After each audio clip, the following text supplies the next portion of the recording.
Balita mula sa Davao Region. 11 individual ang naresto sa siyam na magkahiwalay na operasyon laban sa iligal na droga na isinagawa ng Police Regional Office 11 o PRO 11 mula Hunyo 17 hanggang Hunyo 18, 2025. Batay sa report ng PRO 11, umabot sa kabuuhang 386.2423 grams sa hinihinalang shabu ang nakumpiska mula sa mga sospek na may tinatayang standard drug price na nagkakahalaga ng 2,626,447.64. Ang mga operasyon ay bahagi ng pinagteam na kampanya ng PRO 11 kontra iligal na droga sa buong rehiyon ng Davao. Patuloy ang paalala ng mga otoridad sa publiko na makiisa laban kontra droga at agad ipagbigay alam sa kapulisan ang anumang kahinahinalang aktibidad sa kanilang komunidad. Para sa MBC TV Network News, ito si June Suter. Una sa Pilipinas, una sa Pilipino. Patay ang isang 6 na taong gulang na batang babae matapos gahasain ng isang lalaki na nasa impluwensya ng kakalasing na inumin sa barangay Kansiboy, Burawin, Leyte. Ayon kay Burawin Leyte PNP Deputy Chief of Police Lieutenant Aileen Salada, ang biktima ay isang 6 na taong gulang na batang babae, grade 1 pupil sa barangay Kansiboy Elementary School. Ang suspect isang 50 anyos lalaki na kabarangay ng biktima. Nangyari sa Leyte kagabi alas 9 sa isang minabandong bahay.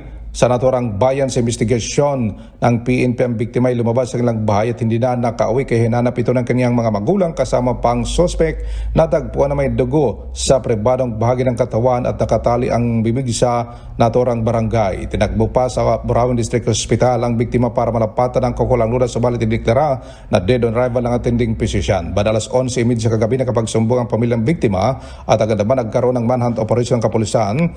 May nakapagtukoy ng suspect kasama pa sa paghahanap sa biktima. Sa kasalukuyan, ang suspect na sa kustodiya ng Burawin Leyte PNP at hinihintay na lang ang autopsy report bago pa isampang kaso sa Leyte Provincial Prosecutor's Office.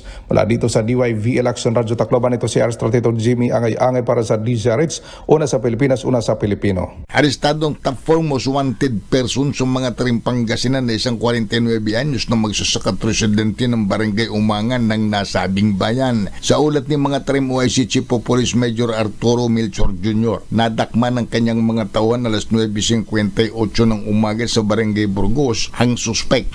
Ang pagkadakip dito ay sabisya ng warrant of arrest na pinalabas ng Lingayen Regional Trial Court sa kasong paglabag sa Section 3 ng Republic Act 10883 o karnaping, kung saan napagkaluban ng piyansang 300,000 piso ang suspect para sa kanyang pansamantalang kalayaan na ngayon ay nasa likod ng rihas na bakal ng mga Tarim Police Station.